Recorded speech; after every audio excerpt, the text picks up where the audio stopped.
to show you how to make your own morph and how to add morphs. So first of all, you're going to have to find your mesh and select it in the hierarchy menu. If you just click on a mesh here and you have a subdivision surface, as you can see like I do, uh, it has selected the subdivision surface over the mesh, and it would be, if I copy that, I'm going to copy everything. So instead, go to your hierarchy menu, select the specific mesh that you want to add a morph for, and click on Ctrl-C to copy it and Ctrl-V to paste it. Now I only have that mesh, and I'm going to click on the plus sign and just remove the skin because we don't need that. And I'm going to let's see, I'm going to move the mesh to the side. So you can have it in the same position and hide the original, or just move it to the side. It doesn't matter. So first of all, to change, or well, to add morphs, you just need to know how to shape them. So there's plenty of ways to shape them, but I'll show you some of the simplest ways, or well, tools to shape them with. So first of all, I'm going to start with point modes, or the point mode and move tool. So just click here to get the wireframe and points up, this button here, and make sure that you have the move tool selected. Click on it again after the point mode, which will bring up this menu here. So just double click on the move tool.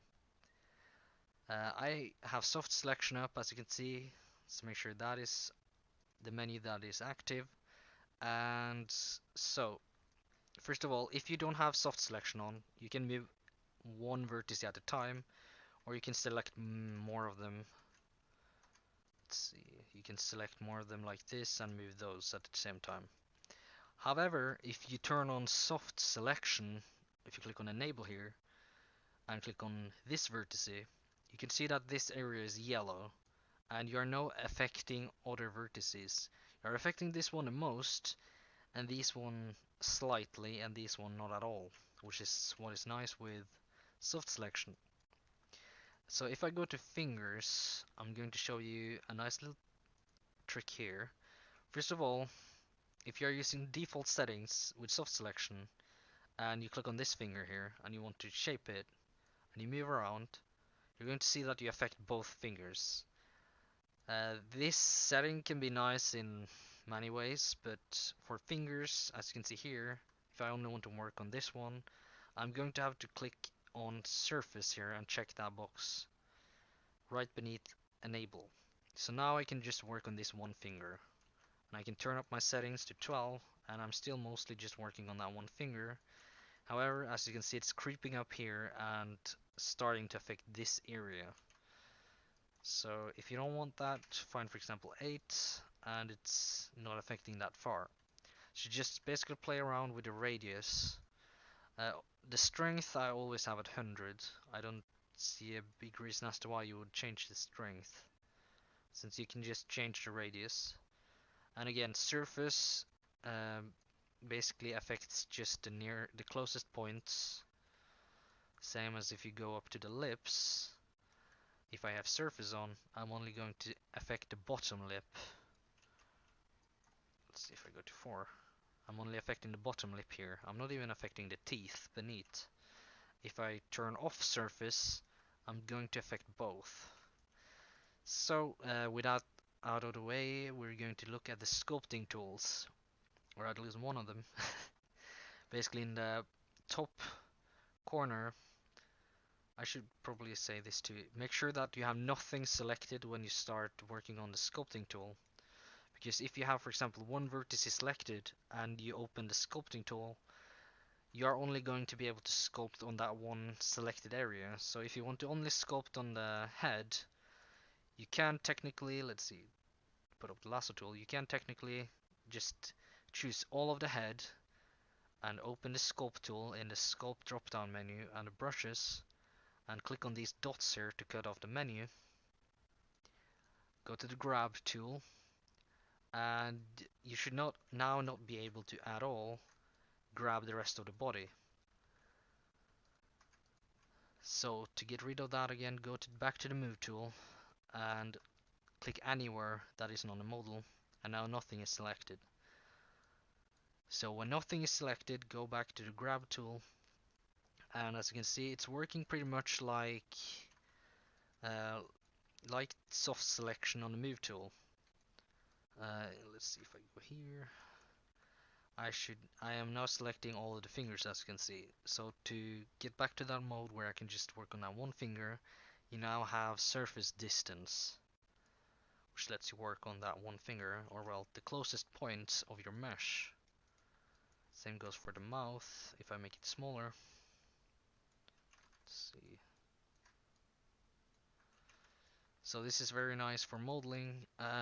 If you want to know the shortcuts to make the brush size bigger or smaller, you can hold in Shift and CTRL and the left mouse button and then drag your mouse to the left or the right, or you can use the size scale over here.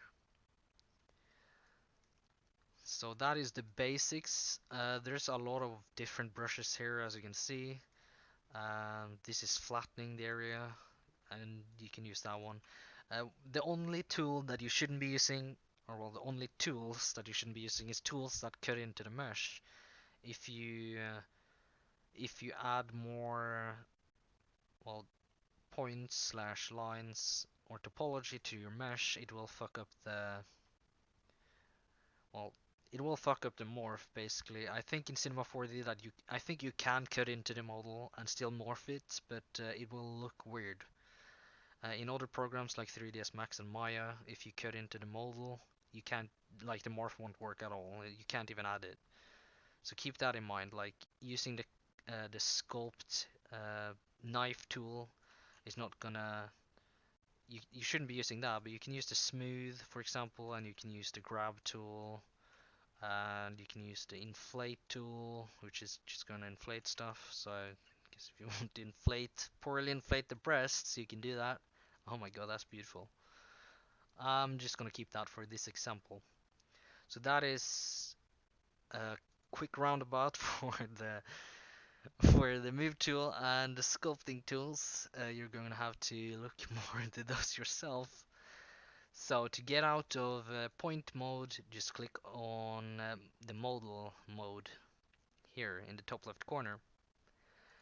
Now that we have our morph, we want to go back to the original mesh, skin elf in the hierarchy here, and we're going to right click on that mesh in the hierarchy menu, go to character tags, add a pose morph, and this tag is gonna appear.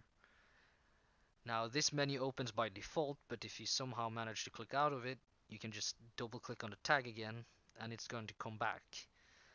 So by default points was lit up, but since I went out of it, it's not lit up anymore. But we're going to click on points for this one, and that opens this second menu. Currently we are in the edit mode of the pose tag, and there's also the animate menu, which I'm going to show you later. So first of all, I'm going to delete pose 0, which is just the mesh with nothing on it. I mean, you can keep it if you want to, but I'm not going to do that, so I'm just going to basically right click on it and remove. Now, first of all, I'm going to have to add my morphs. So I have two more morphs that I already made for this model, which is at the bottom of my Belfem geometry and morphs menu here in the hierarchy. I'm going to add the morph. I'm going to hold in my left mouse button on the morph and drag it over to this tag menu poses list here. Now when this comes up, you should by default click on no.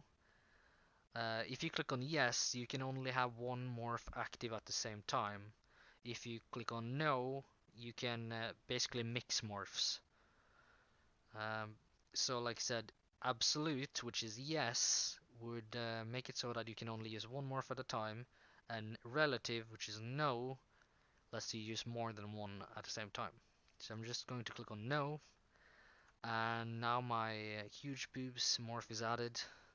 Now I'm adding gigantic boobs, clicking on no, and as you can see, my morphs are currently active. I'm also going to add this new morph that I made.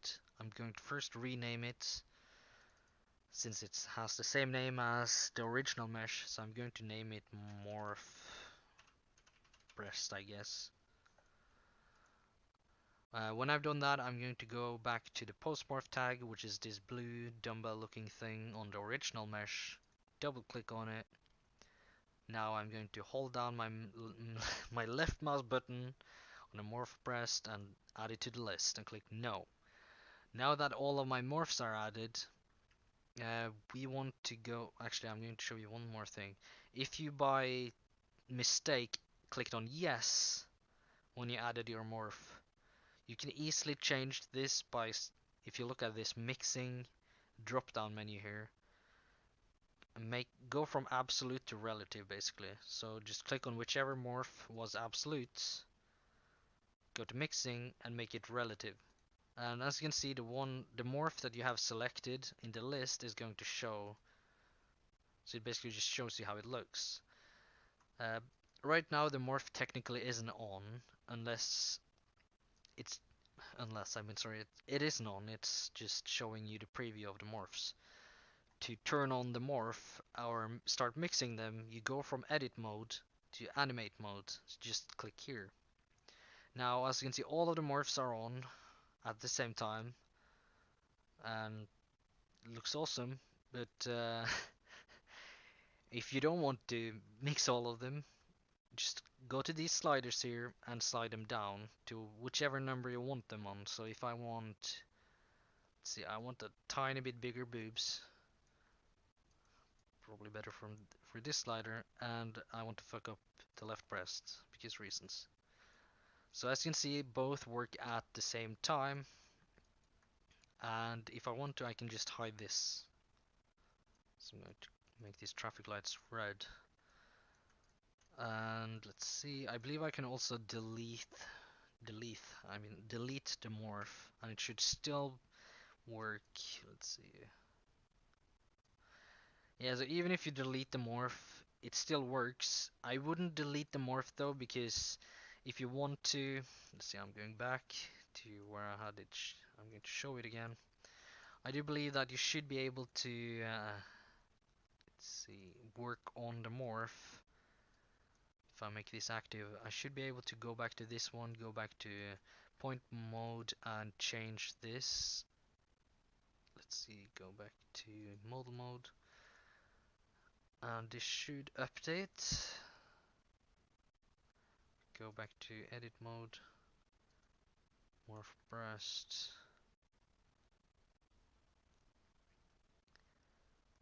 Let's see how it pose. Huh. It does actually look like you're going to have to add it over again if you want to do that. So I guess if you want to edit your morph, it doesn't update on the morph tag, but if you do, you can add it back again. So I mean, just deleting the morph isn't always good unless you really need to save RAM or something for your computer. If the file is heavy, you can delete the morphs.